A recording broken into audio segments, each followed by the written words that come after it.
Um, wow. I'm kind of speechless right now, you know? Now, I know I said I wasn't worried I said I was kind of nervous about this game, but I didn't think it was going to be like this. I mean, we, we, we got smoked. I'm not going to lie. We got smoked from literally the tip-off to the last play of the game. We got smoked. I'm not even going to lie. I mean, credit to the Redskins. They came in business-like, didn't tell us we were pretty, didn't even smile.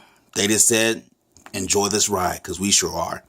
And it was not pleasurable for us Raider fans.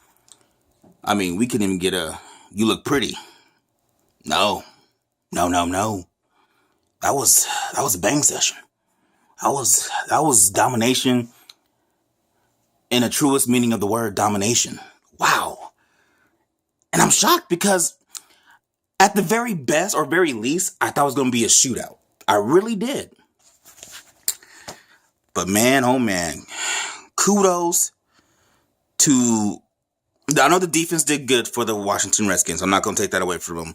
But honestly, the best part of their game plan was the offensive line. I'm sorry. That the offensive line is a star of the game because outside of Khalil Mack's sack, which you can't really stop a guy like that, but they pretty much held him in check.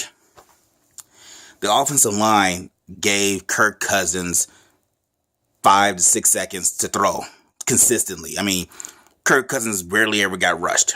Rarely. So kudos to them because that's pretty hard to do through 2 games against the Raider defense. Hold Bruce Irving, Eddie Vanderdoss, Mario Edwards Jr. He had a couple of pressures, but for the most part, the whole defensive line non-existent. And I fear if they can protect the quarterback going forward against the Raider defense, our DBs, Jesus, dear God in heaven, hear my plea. Let the DBs be better, please. But anyway, that was something impressive. The defense for the Washington Redskins also impressive. Josh Norman, he held Crabtree in check. He held Breeland. He held Amari Cooper in check. I mean, they both had one catch. And one of the catches one of the drops I'm not gonna blame Crabtree for. The one where he threw it on a rope, where Derek Carr threw it on a rope, and Crabtree was in the middle of the air, and you see another guy coming at you. I mean, a lot of people who I was watching the game with said you got to catch that ball, but I'm sorry, I live in the real world. If I see a dude coming full blast at me while my hands are like this, and I just happen to go, I'm probably gonna drop that ball. And I think he got hurt in that play with a chest injury, so. I don't blame Crabtree for that drop, but there were so many other drops between him and Amari Cooper where I'm just like, bruh, is this real life? You playing with my emotions right now. And they played with my emotions the whole game. But I'm going to give some credit to the defense. The Raider defense, that is. And I know what you're thinking. You're probably thinking, bro, they suck. Are they elite? No, they're not an elite defense. But the defense for most of the first half was keeping the game relatively close. And I got to give credit to David Amerson for a number of reasons. Because he was getting worked. But the one thing about David Amerson, and it's similar to DJ Hayden, every time he gets scored on a touchdown, he's right there. It's just that he can't make a play on the ball. He just can't. Consistently, that is. Because later in the game, he had a pass breakup that was crucial. I believe it was 3rd and 8 or something like that on Terrell Pryor. Excuse me. And he closed on the ball great. He got his hand in there. Great play. And I will give him credit for the hustle play where it was 3rd and 19. Oh my God, where I thought we had a chance to come back in the game. 3rd and 19, and I'm like, How in the hell do they convert this? This is some bullcorn, some BS. But got to give credit to David Emerson not giving up, stopping the play, stopping the running back, and the defense actually holding for 3 downs and just forcing a field goal. I give credit for that because that shows he has heart and he didn't want to quit in the game. I give him credit for it. Give him credit for it. Other than that, in the second half, I think the wheels kind of just fell off. Like I think the team really sensed that we're not going to win this game, and the running back Thompson, I believe his name is, he just went to work. He had a Pro Bowl day, and we just got dominated. So, yeah. And the biggest disappointment was the offense, because I understand having a bad day. I really do. Everybody has a bad day. Tom Brady has a bad day. Roethlisberger has a bad day. Everybody has a bad day. I got it. Fine. But we just looked totally bemused, bewildered, and unprepared. There were several times in the game where Derek Carr wasn't expecting a snap, and it just threw everything off. Everything off. And I have to say, this is the first time in a very long time that I've seen the Raider offensive line, the vaunted Raider offensive line, the Maulers, get dominated. It was like almost every single play, Derek Carr had the offensive line pushed back in his face.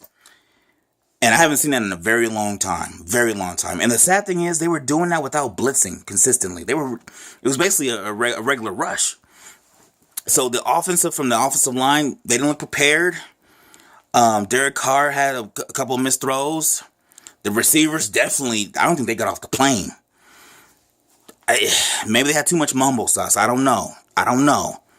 But that Raider team was not, I don't think that's that display on the field, I don't think that's indicative of what the Raiders are this year. So once again, I'm going to give credit to all the Washington, D.C. fans. I'm going to give credit to y'all. Any given Sunday. Today just happened to be not our Sunday. Damn. I'm going to cry. Might have me a shot or two.